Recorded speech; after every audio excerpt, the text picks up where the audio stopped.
नमस्कार. मी संकेत संजय चक्रदेव. साठा उत्तराची कहाणीच्या या भागात कहाणी वर्णे षष्ठीची. एक आटपाट नगर होतं. तिथं एक गरीब ब्राह्मण राहत होता. त्याला 7 मुली होत्या. मुली मोठ्या झाल्या तसं त्यानं एके दिवशी त्या ब्राह्मणानं विचारलं, मुलींनो तुम्ही कोणाच्या नशिबाच्या? त्याच्या 6 मुलींनी उत्तर दिलं, बाबा आम्ही तुमच्या नशिबाच्या. 7वी मुलगी होती ती मात्र म्हणाली, बाबा मी माझ्या नशिबाची. हे ऐकल्यावर तिच्या बापाला राग आला. मग ब्राह्मणानं काय केलं? 6 मुलींना चांगली श्रीमंत ठिकाणं पाहून दिली आणि थाटामाटानं त्यांची लग्न केली. 7व्या मुलीचं लग्न मात्र एका भणंग भिकाऱ्याशी लावून दिलं. त्याच्या अंगावर व्याधी उठली होती. हातपाय झडून चालले होते. आज मरेल का उद्या मरेल ह्याचा भरवसा नव्हता. आईनं लेकीची ओटी वालांनी भरली, मुलीची बोळवण केली आणि तिच्या नशिबाची पारख पाहू लागली. पुढं व्हायचं तेच झालं. थोड्या दिवसांनी तिचा नवरा मेला. त्याला स्मशानात नेलं. पाठीमागनं तीही गेली. सर्व लोक त्याला दहन करण्याची तयारी करू लागली. तेव्हा त्या मुलीनं त्यांना प्रतिबंध केला. ती म्हणाली, आता तुम्ही जा, जसं माझ्या नशिबी असेल तसं होईल. सर्वांनी तिला पुष्कळ समजावून सांगितलं. आता इथं बसून काय होणार? पण तिनं काही ऐकलं नाही. नाईलाजानं लोक आपापल्या घरी निघून गेले. पुढं काय झालं? तिनं आपल्या नवऱ्याच्या प्रेताला मांडीवर घेतलं. तसं बापानं तिला विचारलं की तुझं नशीब कसं आहे? तिनं परमेश्वराचा धावा केला. देवा, मला आईबापानं सांडिया, मी उपजतच का रांडिया? असं म्हणून नवऱ्याच्या तोंडात एक वालाचा दाणा घालीत रडत बसली.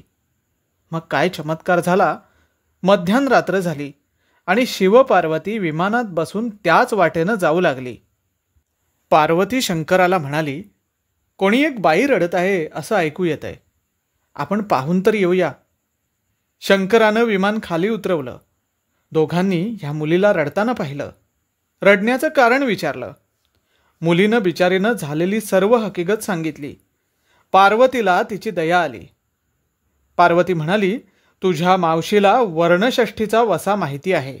तिकडे जा आणि त्या व्रताचं पुण्य घेऊन ये. तुझ्या नवऱ्याला अर्पण कर, म्हणजे तुझा नवरा जिवंत होईल. एवढं सांगून शंकर पार्वती विमानात बसून निघून गेली. मुलीनं नवऱ्याला तिथंच ठेवलं आणि मावशीकडे गेली. वर्णषष्ठीचं पुण्य घेतलं. पुन्हा नवऱ्याच्या इथं आली. ते पुण्य नवऱ्याला दिलं. तसा नवरा जिवंत झाला. रोगराई गेली. कांती सुंदर झाली. बायकोला विचारू लागला, माझ्या हातापायांच्या कळा गेल्या, देह सुंदर झाला, हे सगळं कशानं झालं? तेव्हा त्या मुलीनं सर्व हकीकत सांगितली. मग दोघं नवरा बायको मावशीकडे गेली. तिला सर्व हकीकत सांगितली आणि वर्णे षष्ठीचा वसा विचारला.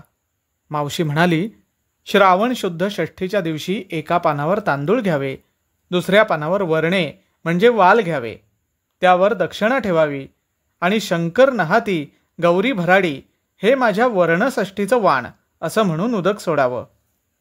ते ब्राह्मणास द्यावं.